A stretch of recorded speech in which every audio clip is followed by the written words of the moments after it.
श्री कृष्ण गोविंद हरे मुरारी, हे नाथ नारायण वासुदेव। ओम नमो भगवते वासुदेवाय नमः। जय श्री कृष्ण मित्रों, राधे राधे। आप सभी को गुरु पूर्णिमा की बहुत बहुत शुभकामनाएं। आज बहुत ही पवित्र दिन है गुरु पूर्णिमा। इसको आषाढ़ पूर्णिमा के नाम से भी जाना जाता है। गुरु ब्रह्मा गुरु विष्णु गुरुदेव महेश्वर, गुरु साक्षात परम ब्रह्म तस्मै श्री गुरुवे नमो नमः। प्रिय भक्तजनों, आज इस पवित्र दिन में आप व्रत रखते हैं, कथा श्रवण करते हैं, आपकी मनोकामनाएं जरूर पूर्ण होती हैं। आज के दिन श्री हरि विष्णु भगवान का पंचोपचार षोडशोपचार पूजन करें। और यदि आपने किन्हीं संत महापुरुष या भगवान को अपना गुरु मान रखा है, उनका पूजन करें। और भगवान के निमित्त आज दान पुण्य जरूर करें। पूर्णमासी है, आप किसी गरीब जरूरतमंद को दान करें, ब्राह्मण जनों को दान करें, गौ माता की सेवा करें, आपको मनोवांछित फलों की प्राप्ति होती है। आषाढ़ पूर्णिमा बहुत ही पवित्र दिन होता है। इस दिन गंगा नदी, सरोवर, तट, त्रिवेणी संगम, जहाँ पर भी आपके आसपास में सरोवर, कुंड, तालाब हैं, तो वहाँ पर सावधानी पूर्वक स्नान करके आ जाएं।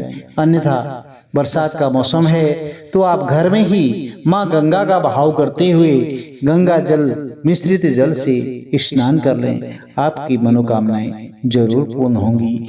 आज के दिन श्री सत्यनारायण भगवान की कथा हमें जरूर श्रवण करनी चाहिए। बोलिए श्री सत्यनारायण भगवान की जय। एक समय नैमिषारण्य तीर्थ में शौनक आदि सभी ऋषियों और मुनियों ने पुराण शास्त्र के वेता श्री सूत जी महाराज से पूछा, हे महामुनि, किस व्रत या तपस्या से मनोवांछित फल की प्राप्ति होती है, उसे हम सब सुनना चाहते हैं, आप कहें। तो श्री सूत जी बोले, इसी प्रकार देव ऋषि नारद जी के द्वारा पूछे जाने पर भगवान कमलापति ने उनसे जैसा कहा था मैं उसे कह रहा हूँ, आप लोग सावधान होकर के सुने। एक समय योगी नारद जी लोगों के कल्याण की कामना से विविध लोकों में भ्रमण करते हुए मृत्यु लोक में आए और यहाँ उन्होंने अपने कर्म फल के अनुसार नाना योनियों में उत्पन्न सभी प्राणियों को अनेक प्रकार के क्लेश दुख भोगते हुए देखा। तो किस उपाय से इनके दुखों का सुनिश्चित रूप से नाश हो सकता है, ऐसा मन में विचार करके वे विष्णु लोक को गए। वहाँ चार भुजाओं वाले शंख चक्र गदा और पद्मता बनमाला से विभूषित शुक्लवर्ण भगवान सत्यनारायण का दर्शन करके उन देवादिदेव की वे स्तुति करने लगी। नारद जी बोले, हे वाणी और मन से परे स्वरूप वाले, अनंत शक्ति संपन्न, आदि मध्य और अंत से रहित, निर्गुण और सकल कल्याणमय, गुण गणों से संपन्न, स्थावर जंगात्मक, निखिल सृष्टि पंच के कारण जो है भूत और भक्तों की पीड़ा नष्ट करने वाले परमात्मा, आपको नमस्कार है। स्तुति सुनने के बाद भगवान श्री विष्णु ने नारद जी से कहा, महाभाग, आप किस प्रयोजन से यहाँ आए हैं, आपके मन में क्या है, कहिए, वह सब कुछ मैं आपको बताऊंगा। तो नारद जी बोले, हे भगवान, मृत्युलोक में अपने पाप कर्मों के द्वारा विभिन्न योनियों में उत्पन्न सभी लोग बहुत प्रकार के क्लेशों से दुखी हो रहे हैं। हे नाथ, किस लघु उपाय से उनके कष्टों का निवारण हो सकेगा? यदि आपकी मेरे ऊपर कृपा हो तो वह सब मैं सुनना चाहता हूँ, उसे बताएं। तो भगवान ने कहा, हे वत्स, संसार के ऊपर अनुग्रह करने की इच्छा से आपने बहुत ही उत्तम बात पूछी है। जिस व्रत के करने से प्राणी मोह से मुक्त हो जाता है, उसे आपको बताता हूँ, सुने। हे वत्स, स्वर्ग और मृत्युलोक में दुर्लभ भगवान श्री सत्यनारायण का एक महान पुण्यप्रद व्रत है। आपके स्नेह के कारण इस समय मैं उसे कह रहा हूँ। अच्छी प्रकार विधि विधान से भगवान सत्यनारायण का व्रत करके मनुष्य शीघ्र ही सुख प्राप्त कर परलोक में मोक्ष प्राप्ति कर सकता है। भगवान की ऐसी वाणी सुनकर के नारद मुनि ने कहा, हे प्रभु, इस व्रत को करने का फल क्या है, इसका विधान क्या है, और इस व्रत को किसने किया, कब इसे करना चाहिए, यह सब विस्तार पूर्वक मुझे बतलाइए। तो भगवान ने कहा, यह सत्यनारायण का व्रत दुख शोक आदि का शमन करने वाला, धन धान्य की वृद्धि करने वाला है, सौभाग्य और संतान देने वाला, सर्वत्र विजय प्रदान करने वाला है। जिस किसी भी दिन भक्ति और श्रद्धा से समन्वित होकर के मनुष्य ब्राह्मणों और बंधु बांधवों के साथ धर्म में तत्पर होकर के सायंकाल भगवान सत्यनारायण की पूजा करे नैवेद्य के रूप में, उत्तम कोटि के भोजनीय पदार्थ को सवाया मात्रा में भक्तिपूर्वक अर्पित करना चाहिए। केले का फल है, घी, दूध, गेहूं का चूर्ण और गेहूं के चूर्ण के अभाव में साठी चावल का चूर्ण, शक्कर, गुड़, यह सब भक्ष्य सामग्री सवाया मात्रा में एकत्र करके निवेदित करनी चाहिए। बंधु बांधवों के साथ सत्यनारायण भगवान की कथा सुनकर के ब्राह्मणों को यथाशक्ति दक्षिणा भी देनी चाहिए। तदनंतर बंधु बांधवों के साथ ब्राह्मणों को भोजन कराना चाहिए। प्रसाद ग्रहण करके नृत्य, गीत आदि का आयोजन करना चाहिए। तदनंतर भगवान सत्यनारायण का स्मरण करते हुए अपने घर जाना चाहिए। ऐसा करने से मनुष्यों की अभिलाषा अवश्य पूर्ण होती है। विशेष रूप से इस कलयुग में पृथ्वी लोक में यह सबसे छोटा सा उपाय है। तो श्री सूत जी बोले, हे द्विजो, अब मैं पुनः पूर्व काल में जिसने सत्यनारायण भगवान के व्रत को किया था उसे भली भांति विस्तार से कहूँगा। रमणी काशी नगर में कोई अत्यंत निर्धन ब्राह्मण रहता था। भूख और प्यास से व्याकुल होकर के वह प्रतिदिन पृथ्वी पर भटकता रहता था। ब्राह्मण प्रिय भगवान ने उस दुखी ब्राह्मण को देख करके वृद्ध ब्राह्मण का रूप धारण कर उस द्विज से आदर पूर्वक पूछा, हे विप्र, प्रतिदिन अत्यंत दुखी होकर के तुम किस लिए पृथ्वी पर भ्रमण करते हो? हे युधिष्ठिर, यह सब बतलाओ, मैं सुनना चाहता हूँ। तो ब्राह्मण बोला, हे प्रभु, मैं अत्यंत दरिद्र ब्राह्मण हूँ, भिक्षा के लिए पृथ्वी पर घूमा करता हूँ। यदि मेरी इस दरिद्रता को दूर करने का कोई उपाय आप जानते हैं तो मुझे बताएं। तो वृद्ध ब्राह्मण ने कहा, हे ब्राह्मण देव, सत्यनारायण भगवान विष्णु अभीष्ट फल को देने वाले हैं। हे विप्र, तुम उनका उत्तम व्रत एवं पूजन करो, जिसे करने से मनुष्य जो है सभी दुखों से मुक्त हो जाता है। और व्रत के विधान को भी ब्राह्मण से यत्नपूर्वक कह करके वृद्ध ब्राह्मण रूपधारी भगवान सत्यनारायण जो है वहीं पर अंतर ध्यान हो गए।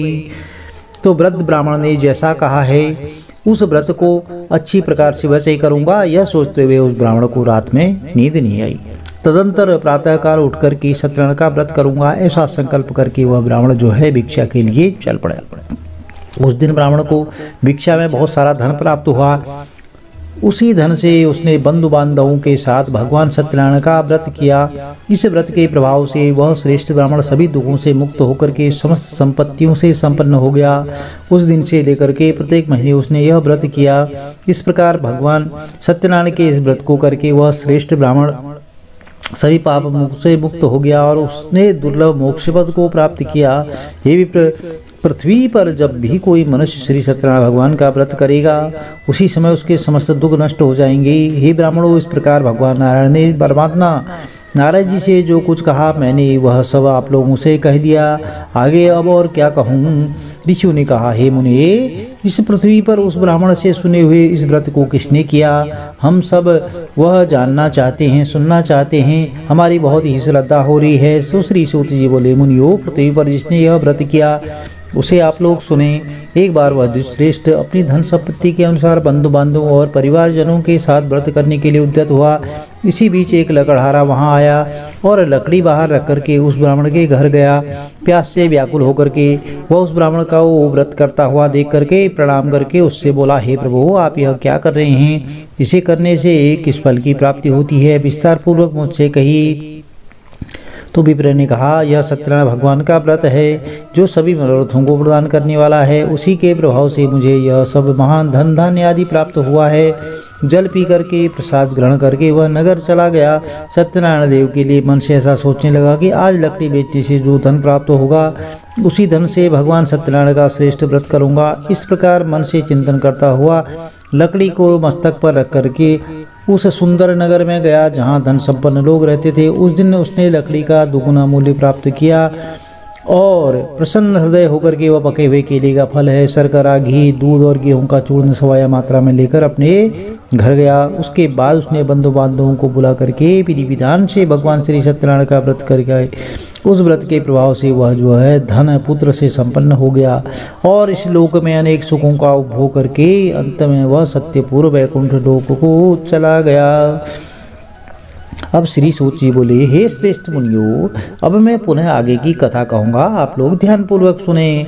प्राचीन काल में उल्कामुख नाम का एक राजा था। वह जितेंद्रिय, सत्यवादी और अत्यंत बुद्धिमान था। वह विद्वान राजा प्रतिदिन देवालय जाता और ब्राह्मणों को धन दे करके संतुष्ट करता था। तो कमल के समान मुख वाली उनकी धर्मपत्नी शील, विनय और सौंदर्य आदि गुणों से संपन्न पति परायणा थी। तो राजा एक दिन अपनी धर्मपत्नी के साथ भद्रशिला नदी के तट पर श्री सत्यनारायण भगवान का व्रत कर रहा था। तो उसी समय व्यापार के लिए अनेक प्रकार की पुष्कल धनराशि संपन्न एक साधु वणिक वहाँ आया। तो भद्रशिला नदी के तट पर नाव को स्थापित करके वह राजा के समीप गया और राजा को उस व्रत में दीक्षित दे करके विनय पूर्वक पूछने लगा। तो साधु ने कहा, राजन, आप भक्ति युक्त चित्त से यह क्या कर रहे हैं? कृपया वह सब बताइए, इस समय मैं सुनना चाहता हूँ। तो राजा बोले, हे साधु, पुत्र आदि की प्राप्ति की कामना से अपने बंधु बांधवों के साथ मैं अतुल तेज संपन्न भगवान श्री विष्णु का व्रत और पूजन कर रहा हूँ।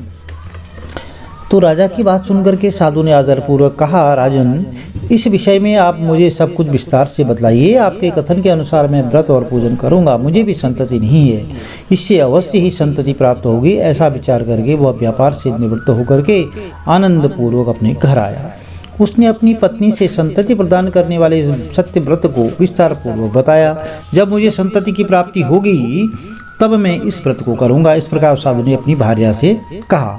तो एक दिन लीलावती नाम की सती साध्वी भार्या पति के साथ आनंद चित्त से ऋतुकालीन धर्माचरण में प्रवृत्त हुई और भगवान श्री सत्यनारायण की कृपा से उसकी भार्या गर्भिणी हुई। 10वें महीने में उसको कन्या रत्न की उत्पत्ति हुई और वह शुक्ल पक्ष के चंद्रमा की भांति दिन प्रतिदिन बढ़ने लगी।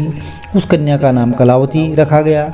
इसके बाद एक दिन लीलावती ने अपने स्वामी से मधुर वाणी में कहा, आप पूर्व में संकल्पित श्री सत्यनारायण के व्रत को क्यों नहीं कर रहे हैं? तो साधु बोला, प्रिय, मैं इसके विवाह के समय यह व्रत जरूर करूंगा। इस प्रकार अपनी पत्नी को भली भांति आश्वस्त करके वो व्यापार करने के लिए नगर की ओर चल दिया। तो इधर कन्या कलावती पिता के घर में बढ़ने लगी। अब तदंतर धर्म के साधु ने नगर में सखियों के साथ क्रीड़ा करती हुई अपनी कन्या को विवाह योग्य देख करके आपस में मंत्रणा करके कन्या के विवाह के लिए श्रेष्ठ वर का अन्वेषण करो, ऐसा दूत से कह करके शीघ्र ही उसे भेज दिया। अब उसकी आज्ञा प्राप्त करके दूत जो है कांचन नामक नगर में गया। वहां से एक वणिक पुत्र लेकर के आया। साधु ने उस वणिक के पुत्र को सुंदर और गुणों से संपन्न देख करके अपनी जाति के लोगों और बंधु बांधवों के साथ संतुष्ट चित्त होकर के विधि विधान से वणिक के पुत्र के हाथ में कन्या का दान कर दिया। तो उस समय वह साधु वणिक दुर्भाग्यवश भगवान का वह उत्तम व्रत करना फिर भूल गया। अब विवाह के समय व्रत न करने के कारण भगवान उस पर रुष्ट हो गए। कुछ समय के पश्चात अपने व्यापार कर्म में वह कुशल साधु बड़े काल की प्रेरणा से अपने दामाद के साथ व्यापार करने के लिए समुद्र के समीप स्थित रत्नसारपुर नामक सुंदर नगर में गया। वहां अपने श्री संपन्न दामाद के साथ रहकर व्यापार करने लगा। तदंतर वे दोनों राजा चंद्रकेतु के रमणीय उस नगर में गए। उसी समय भगवान सत्यनारायण ने उसे भ्रष्ट प्रतिज्ञा देख करके इसे दारुण, कठिन और महान दुख प्राप्त हुआ यह श्राप दे दिया। तो एक दिन एक चोर राजा चंद्रकेतु के धन को चुराकर वहीं आया जहां दोनों वणिक स्थित थे। अब वह अपने पीछे दौड़ते हुए दूतों को देख करके भयभीत चित्त से धन वहीं छोड़कर शीघ्र ही छिप गया। इसके बाद राजा के दूत वहां आए और वह जहां वह वणिक था साधु, वहां राजा के धन को देखकर वे दूत उन दोनों वणिक पुत्रों को बांध कर ले आए और हर्षपूर्वक दौड़ते हुए राजा से बोले, प्रभु, हम 2 चोर को पकड़ कर लाए हैं, इन्हें देखकर आप आज्ञा दें। तो राजा की आज्ञा से दोनों शीघ्र ही दृढ़तापूर्वक बांध कर बिना विचार विमर्श किए ही जेल में डाल दिए गए। भगवान सत्यदेव की माया से किसी ने उन दोनों की बात नहीं सुनी और राजा चंद्रकेतु ने उन दोनों का धन भी ले लिया। अब उन भगवान के श्राप से जो है वणिक के घर में उसकी भार्या भी बहुत दुखी हो गई। उनके घर में सारा का सारा जो धन था वह भी चोर ने चुरा लिया। अब वह लीलावती जो थी शारीरिक और मानसिक पीड़ाओं से युक्त भूख और प्यास से बहुत दुखी होकर के अन्न की चिंता से दर दर भटकने लगी। कलावती कन्या भी भोजन के लिए इधर उधर प्रतिदिन घूमने लगी। एक दिन क्षुधा से पीड़ित वह कलावती एक ब्राह्मण के घर गई। वहां जाकर उसने श्री सत्यनारायण के व्रत पूजन को देखा और वहां बैठकर उसने कथा सुनी और वरदान मांगा। तदंतर प्रसाद ग्रहण करके वह कुछ रात होने पर घर लौटी। तो माता लीलावती ने कन्या कलावती से प्रेम पूर्वक पूछा कि हे पुत्री, रात में तुम कहाँ रुक गई थी? तुम्हारे मन में क्या है? कलावती कन्या ने तुरंत माता से कहा, माँ, मैंने एक ब्राह्मण के घर में मनोरथ प्रदान करने वाला व्रत देखा है। कन्या की उस बात को सुनकर के वह वणिक की भार्या व्रत करने को उद्यत हुई और प्रसन्न मन से उस साध्वी ने बंधु बांधवों के साथ भगवान श्री सत्यनारायण का व्रत किया और इस प्रकार प्रार्थना की कि हे भगवान, आप हमारे पति और जमाई जी के अपराध को क्षमा करें। वे दोनों अपने घर शीघ्र आ जाएं। इस व्रत से भगवान सत्यनारायण जो है संतुष्ट हो गए। उन्होंने नृपश्रेष्ठ चंद्रकेतु को स्वप्न दिखाया और स्वप्न में कहा, हे नृपश्रेष्ठ, प्रातःकाल दोनों वणिकों को छोड़ दो और सारा धन भी दे दो जो तुमने इनसे उस समय लिया था, तो अन्यथा राज्य, धन एवं पुत्र सहित तुम्हारा सर्वनाश कर दूंगा। तो राजा से स्वप्न में ऐसा कहकर भगवान सत्यनारायण अंतर ध्यान हो गई। इसके अनंतर प्रातःकाल राजा ने अपने सभासदों के साथ सभा के मध्य बैठ करके अपना स्वप्न लोगों को बताया और कहा, दोनों बंदी बड़े पुत्रों को शीघ्र ही मुक्त कर दो। तो राजा की बात ऐसी सुनकर के वे राजपुरुष दोनों महाजनों को बंधन मुक्त करके राजा के समीप लेकर आ गए। विनय पूर्वक बोले, महाराज, बेड़ी बंधन से मुक्त करके हम इनको लाए हैं। इसके बाद दोनों महाजन नृपश्रेष्ठ चंद्रकेतु को प्रणाम करके अपने वृत्तांत का स्मरण करते हुए भय विह्वल हो गए और कुछ बोल न सके। राजा ने वणिपुत्र को देखकर कहा कि आप लोगों को प्रारब्धवश यह महान दुख प्राप्त हुआ है, इस समय को अब कोई भय नहीं है। ऐसा कह करके उनकी बेड़ियां खुलवा दी, क्षौर कर्म आदि दाढ़ी वगैरह करवा दिए, बाल बाल कटवा दिए उनके। तो राजा ने वस्त्र अलंकार दे करके उन दोनों वणिक पुत्रों को संतुष्ट किया और सामने बुला करके वाणी द्वारा अत्यधिक अभिनंदित किया। पहले जो धन था उसे भी दुगना कर दिया और तदनंतर राजा ने पुनः उनसे कहा, साधो, अब आप अपने घर को जाएं। राजा को प्रणाम करके, आपकी कृपा से हम जा रहे हैं, ऐसा कहकर उन दोनों महावैश्यों ने अपने घर की ओर प्रस्थान किया। अब श्री सूत जी बोले, जब साधु मंगलाचरण करके ब्राह्मणों को धन देकर अपने नगर के लिए चल पड़ा तो साधु के कुछ दूर जाने पर भगवान सत्यनारायण की जिज्ञासा हुई कि साधु, तुम्हारी नाव में क्या भरा है? तब धन के मद में दोनों बहुत चोर थे, घमंड था उनको। तो महाजनों अवहेलनापूर्वक हंसते हुए बोले, दंडिन, क्यों पूछ रहे हो? क्या कुछ द्रव्य लेने की इच्छा है? हमारी नाव में तो लता और पत्ते आदि भरे हैं। ऐसी निष्ठुर वाणी सुनकर कि तुम्हारी नाव में ऐसा ही हो जाए, ऐसा कहकर दंडी सन्यासी का रूप जो धारण कर रखा था भगवान सत्यनारायण ने, वो दूर जाकर के समुद्र के समीप छिपकर बैठ गए। अब दंडी के चले जाने पर नित्य क्रिया करके पश्चात उतराई हुई नौका जब उन्हें जल में तैरती हुई देखी तो नाव को देख करके वह आश्चर्य में पड़ गया और नाव में लता और पत्ते आदि देख करके मूर्छित होकर पृथ्वी पर गिर पड़ा। सचेत होने पर वणिक पुत्र चिंतित हो गया। तब उसने दामाद से कहा कि आप शोक क्यों करते हैं? दंडी ने साथ दिया है, वह स्थिति में हमें वही को सब कुछ कर सकते हैं, इसमें कोई संशय नहीं है। इसलिए उन्हीं के शरण में हमें चलना चाहिए, वही हमारी मन की इच्छा पूर्ण कर सकते हैं। तो जमाई की बात सुनकर के वह जो साधु वणिक था उनके साथ पास गया और दंडी को देख करके उसने भक्तिपूर्वक उन्हें प्रणाम किया और आदरपूर्वक कहने लगा, आपके सम्मुख हमने जो अपराध किया है, जो कहा है, वह बड़ा अपराध है। आप किसी मेरे ऊपर इस अपराध को क्षमा करें।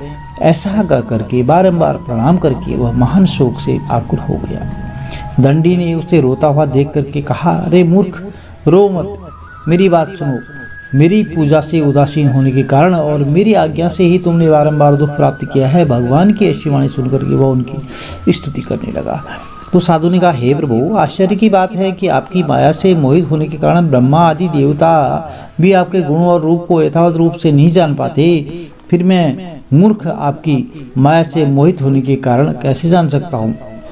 तो आप प्रसन्न हो, मैं अपनी धन संपत्ति के अनुसार आपकी पूजा करूँगा और मैं आपकी शरण में आया हूँ। मेरा जो नाव में पुराना धन था उसके साथ रक्षा करें। और इस वणिक की भक्ति युक्ति वाणी सुनकर के भगवान जनार्दन जो है संतुष्ट हो गए।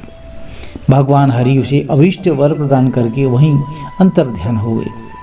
उसके बाद वह साधु अपनी नाव में चढ़ा और उससे धन धान्य से परिपूर्ण देख करके भगवान सतदेव की कृपा से हमारा मनोरथ सफल हो गया, ऐसा कहकर स्वजनों के साथ जो है अपने भगवान की विधिवत पूजा की। भगवान श्री सत्यनारायण की कृपा से वह आनंद से परिपूर्ण हो गया और नाव को यत्नपूर्वक संभाल कर उसने अपने देश के लिए प्रस्थान किया। साधु ने अपने दामाद से कहा, वह देखो मेरी रत्नपुरी नगरी दिखाई दे रही है। इसके बाद उसने अपने धन के रक्षक दूत को अपने आगमन का समाचार देने के लिए अपनी नगरी में भेजा। तत्पश्चात उस दूत ने नगर में जाकर के साधु की भार्या को देख करके हाथ जोड़कर प्रणाम किया, उसके लिए अभीष्ट बात कही। तो सेठ जी अपने दामाद और बंधु बांधवों के साथ बहुत सारे धन से संपन्न होकर के नगर के निकट पधार गए हैं। दूत के मुख से यह बात सुनकर के वह मान आनंद से विवल हो उठी और उस साध्वी ने श्री सत्यनारायण की पूजा करके अपनी पुत्री से कहा, मैं साधु के दर्शन के लिए जा रही हूँ, तुम शीघ्र आ जाओ। तो माता का ऐसा वचन सुनकर व्रत को समाप्त करके प्रसाद का परित्याग कर वह कलावती भी अपने पति का दर्शन करने के लिए चल पड़ी। और उसने भगवान से संतुष्ट हो गई और उन्हें उसके पति को नाव के धन के साथ हरण करके जल में डुबो दिया। अब इसके बाद क्या हुआ? कलावती कन्या अपने पति को न देख करके महान शोक से रुदन करती हुई पृथ्वी पर गिर पड़ी। तो नाव का दर्शन कन्या को जो है बहुत दुखी और भयभीत मन से वणिक ने सोचा कि यह क्या आश्चर्य हो गया है भगवान, नाव में जो धन था वह भी डूब गया। और वह अत्यंत विलाप करते हुए अपने पति से इस प्रकार बोली कि अभी अभी तो नौका के साथ वह दामाद अलक्षित कैसे हो गया, न जाने किस देवता के उपदेश से नौका हरण कर ली गई, या भगवान सत्यनारायण का महात्म्य कौन जान सकता है। ऐसा कहकर वह स्वजनों के साथ विलाप करने लगी और कलावती कन्या को गोद में लेकर के बहुत ही रुदन करने लगी, रोने लगी। फिर कलावती कन्या भी अपने पति के नष्ट हो जाने पर दुखी हो गई। पति की पादुका लेकर के उनका अनुगमन करने के लिए उसने मन में निश्चय किया। कन्या के इस प्रकार के आचरण को देख करके भार्या सहित जो है वह धर्म के साथ वणिक अत्यंत शोक संतप्त हो गया। जबकि या तो यह सोचा कि या तो सत्यनारायण भगवान ने दामाद के साथ धन धान्य से भरी इस नौका का वर्ण किया है, या हम सत्यदेव भगवान की माया से मोहित हो गए हैं। तो अपनी धन शक्ति के अनुसार मैं भगवान सत्यनारायण की पूजा करूंगा। सभी को बुलाकर इस प्रकार उसने अपने मन की इच्छा प्रकट की और बारंबार भगवान सत्यदेव को दंडवत प्रणाम किया। इससे दीनों के परिपालक भगवान सत्यदेव प्रसन्न हो गए, क्योंकि भक्त वत्सल भगवान तो भाव के भूखे हैं। भक्तवत्सल भगवान ने कृपा पूर्वक कहा, तुम्हारी कन्या प्रसाद छोड़ करके अपने पति को देखने चली आई है। निश्चय ही इसी कारण उसका पति अदृश्य हो गया है।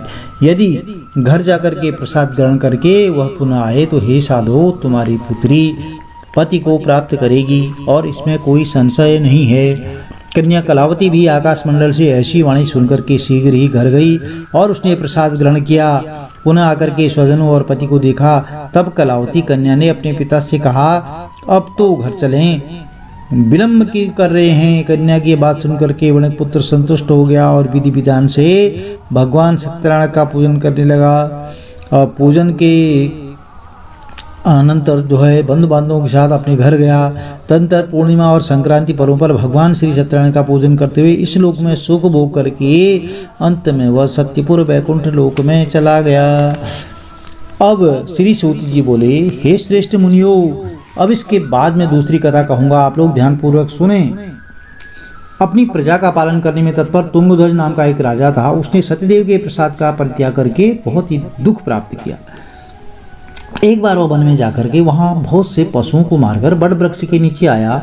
वहाँ उसने देखा कि गोपगण बंधु बांधवों के साथ संतुष्ट होकर के भक्ति पूर्वक भगवान सत्यदेव की पूजा कर रहे हैं। तो राजा यह देख करके अहंकारवश न तो वहाँ गया और न उसने भगवान सत्यनारायण को प्रणाम किया। इसके बाद सभी गोपगण जो थे भगवान का प्रसाद राजा के समीप रखकर वहाँ से लौट आए। इच्छा अनुसार उन सभी ने भगवान का प्रसाद ग्रहण किया। इधर राजा को प्रसाद का परित्याग करने से बहुत दुख हुआ, तो उसका संपूर्ण धन धान्य और सभी सौपुत्र नष्ट हो गए। राजा ने मन में यह निश्चय किया कि अवश्य ही भगवान सत्यनारायण ने हमारा नाश कर दिया है, इसलिए मुझे वहाँ जाना ही चाहिए। श्री सत्यनारायण भगवान का पूजन हो रहा था, ऐसा मन में निश्चय करके वह राजा गोपगणों के समीप गया और गोपगणों के साथ भक्ति और श्रद्धा से युक्त होकर के विधिपूर्वक भगवान सत्यदेव की पूजा की।